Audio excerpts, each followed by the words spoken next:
Assalamualaikum dan selamat pagi. Welcome back to channel guys. So review sebelah pagi market hari ni.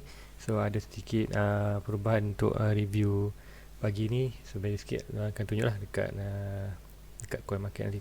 Okay guys, let's go untuk review sebagai pagi. So ini adalah siapa yang masih baru dalam dunia kripto, inilah coin market cap.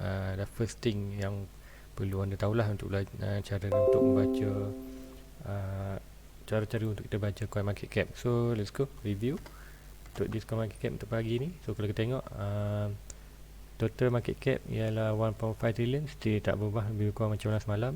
And then volume ada banyak penurunan. Kita tengok macam mana volume malam tadi. Kita tengok volume adalah 260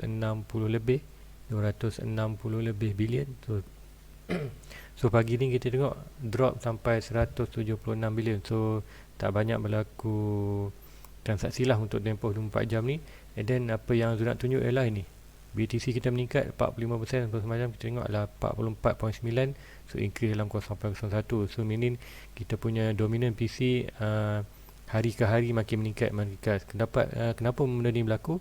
Sebab price BTC adalah berada amat murah, at least daripada 64k sekarang berada dalam 35k. So mesti ramai buyer step in untuk buy. Sebab tu saya cakap bila pakai harga turun, kita kena belilah. So basically kalau market kalau price itu dalam keadaan dalam keadaan menurun, ini kita kena fokus untuk buy BTC more lah, sebab BTC adalah main dalam market cap.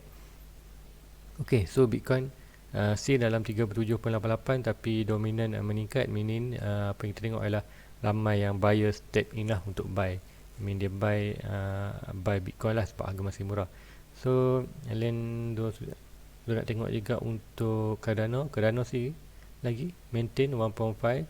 And then Binance pun still dalam 300, still dia ni dalam lebih kurang dalam 450. Kalau tengok ni, kalau tempoh dalam 1 minggu 45%, tapi sebenarnya kalau price ikutkan price ni, price dah jatuh lebih kurang more than 50% lah, 51-52%. Sebab kita price paling tinggi hampir $700, $700. So kalau sampai 3 lebih kurang lah 60 mungkin 60 ke 58% banyak kejatuhan BNB banyak. So ini very good untuk buy juga lah, untuk hold untuk long term. And then Dogecoin macam kita tengok dah sampai 0.3. And then SRP pun 0.9, mana kita dalam board support paling bawah 0.8 ke 0.5. And then setelah another week tempoh 24 jam, kita tengok BTC regain 1.6, tapi yang lain semua masih dalam keadaan merah lah, untuk semua dropping. So let's go untuk chart. Ada sikit untuk share untuk sambungan malam tadi. So inilah BTC. So kita akan pergi satu chart dulu, iaitu chart market dominant, which is yang kalau tunjukkan tadi dekat market dominant, BDC dominant banyak 45%. So kat sinilah kita tengok macam mana market tu dia berada dalam 45%. So sinilah kita tengok ini adalah 45. So inilah data yang kita tengok dekat coin market cap tadi 45. So dalam 45.6. So ni price. So apa yang tu nak tunjuk ini adalah ini akan tunjukkan iaitu EMA. So kita tengok EMA. Alright, untuk baca EMA ni macam mana kita nak tahu EMA? Setelah kita ada EMA 20, 50, 100 dan 200. So meaning kalau price tu berada atas pada 20, meaning price tu dalam keadaan bullish running. Tapi kalau bullish running, kalau price berada di bawah 20, meaning price sedang dalam keadaan bearish lah. So kita tengok macam mana 20 ni kat bawah, 50 atas dia, ada lagi 100 dan 200 lah. Jadi kita tengok price ini, kalau kita tengok kalau kat BTC kita nak tengok price break 20, break 50, break 100, and then retest balik. Now kat ni lah dekat 200. So kalau price dapat break 200 ni, meaning price akan pergilah, akan make higher sampailah akan jadi ni lah rate kat atas, rate kita 20, 50, 100 and ke 200. So itu yang kita nak tengok apa yang akan berlaku. So mostly price sedang test 200 MA. So kalau berjaya, kita akan dominan akan lebih ke atas lah. So meaning link dengan apa kita tengok dekat BTC. Sekiranya BTC drop lagi dalam 25k, So kita tengok lah, ramai buyer akan step in untuk buy. So kita tengok masa tu dominant akan lagi meningkat lah. So very link, sebab tu kita tengok dominant. Untuk tengok BTC tak perlu tengok, kita tak perlu tumpu pada BTC je, kita tengok dari chart-chart lain. Contohnya yang penting adalah dominant lah. So apa yang berlaku kat dominant maknanya beri efek yang amat besar dekat ni lah, dekat BTC. So inilah yang Zul akan tengok macam mana price dapat break ni atau tak. Selain itulah kita akan tengok also dekat BTC tak mana price akan jatuh tidak. So untuk BTC, ini chart ada BTC untuk 4 hours. So sama juga untuk pagi ni macam tu, semalam kita ada triangle, symmetrical triangle. So di mana price boleh break ke arah mana-mana saja.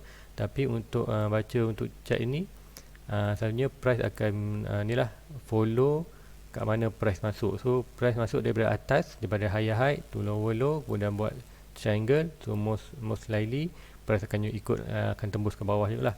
So macam tu cakap semalam, kalau price tu datang dari bawah ke atas, and then most probably price tu akan break ke atas lah. So itulah macam mana kita nak baca symmetrical triangle. So untuk kali ni most likely akan break ke bawah lah. So Zul expected kalau jatuh ke bawah, Zul ada satu garisan kat mana Zul ada buat garis garisan ni. So kita tengok untuk below ni adalah yang bulan 2 atau bulan 3, itu bulan dalam awal tahun lah, awal tahun tu kita buat dip dalam 30% kat sini. And then kita ada very good support lah, support untuk kat sini. Kita tengok tu dah draw satu line warna hijau ni. Dan kita tengok price pun betul-betul masa kita punya head and shoulder target sama price kat sini. So sekarang bounce balik. So Zul punya expected adalah price akan bermain dalam kuasa ni lah, downtrend punya ni, downtrend punya trend line. So apa maksud downtrend line lah, ini line atas ini, daripada line atas ini dan line atas ini. So mestilah link dengan kita punya symmetrical, which is price akan drop ke bawah. So most probably maybe kita tengok ini dalam 4 hours. So dalam 24 hours kita ada 6 candle untuk 4 hours. So kita tengoklah macam mana reaksi dia untuk dalam hujung pattern ni, sama ada naik atas ataupun drop bawah. So either version boleh berlaku. So kalau berlaku ke atas, probably kita akan buat fake breakout sikit. Kenapa? Sebab tu cakap kita ada ni lah, kita ada trend line, down trend line dekat ni lah, support untuk head and shoulder. So kat sini so, probably price tu akan, maybe juga price akan break, kemudian sampai sikit ke atas ini, price break triangle, break sampai ni, kemudian barulah buat penurunan. Sebab dia nampak, sebab kalau price nak break dari sini dan nak pergi turun ke 25 adalah amat jauh sikit ya. Dalam ni baru 28. So most probably whale lalunya akan buat macam ni. Sebab macam dekat palunya kalau ikut pattern ni price akan jatuh bawah terus. Tapi untuk trap siapa yang masuk trade melalui leverage, lalu dia akan buy sini tu, stop loss atas sini. So sebenarnya whale akan buat, dia akan break kat atas dulu, dan stop loss, ambil stop loss yang siapa yang buy, kemudian dia buat rebound sampai atas ni. And then baru ke atas ni lah, baru sebenarnya whale akan jatuhkan price sampai at least kalau betul sampai 25, ini dalam 27. So kita tengoklah macam mana price tu akan berlaku. So berhati-hatilah untuk sekarang, sebab untuk downtrend sekarang susah kita nak predict. Walaupun chart dah beritahu kita pattern mengenai price ke bawah, price akan jatuh bawah, tapi how price akan jatuh bawah tu kita tak tahu macam mana. So kita hanya dapat dapat lihat chart dan kita punya anggaran trend line. So kat sini tu ada trend line, tu ada EMA 20. So apa yang menarik dengan EMA ni, so kalau kita tengok kat sini, mungkin Zoom akan zoom sikit. Alright, setiap kali price hit 20 EMA, kita akan tengok price akan jatuh lah, hit, jatuh, hit, jatuh, hit, jatuh, kemudian datang balik dan jatuh. So sekarang price berada di merah ni, so probably dia akan jatuh terus balik. Kita tengok macam mana. Kalau regain balik ke merah, mungkin ada slightly improvement untuk naik. So kalau berjaya lagi break, kita dapat break orange EMA 50, kemudian kalau dapat break EMA 100, kemudian kalau kat biru ni expected EMA 200 lah. So kat sinilah kita nak tengok macam mana kalau price berjaya break 200 ni, meaning kita akan berada di keadaan bullish kembali lah, meaning price akan make run balik ke atas untuk catch up balik untuk dropping lah. So sekarang price dan indikator semua menunjukkan bahawa price masih dalam keadaan bearish. So belum ada tanda-tanda untuk price bullish kembali lah. So itulah expected tu untuk BTC untuk dalam tempoh mungkin satu minggu ni. So minggu ni hari Sabtu. So hari ni hari Ahad.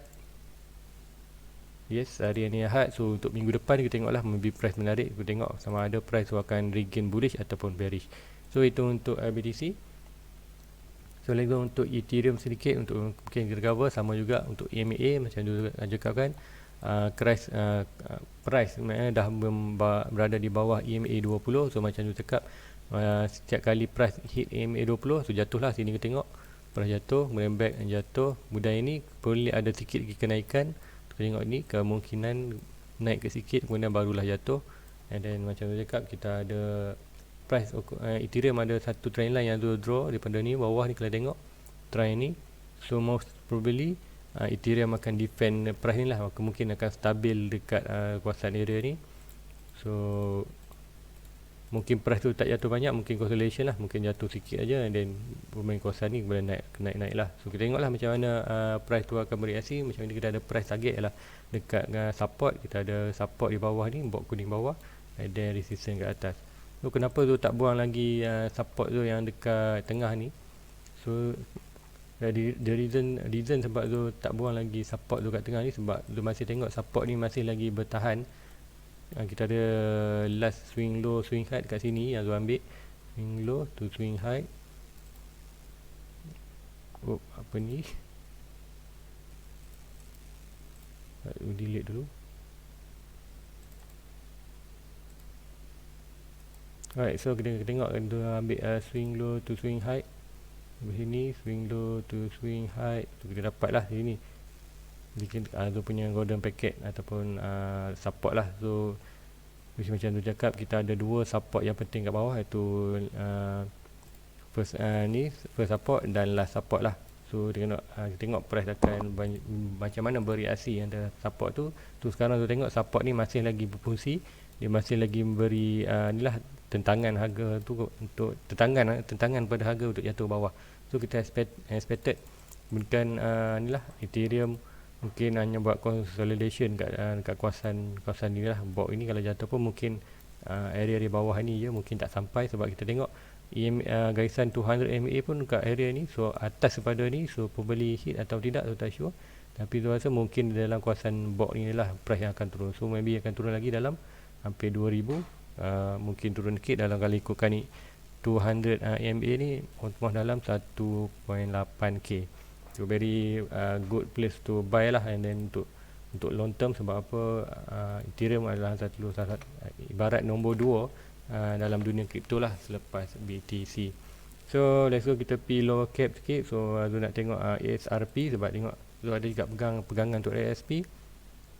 Untuk XRP untuk ni, untuk daily chart tu macam tu cakap ni, price sedang test ni lah 200 EMA, and then berada di betul di kawasan support. So mainly kuat lah price, support ni kuat.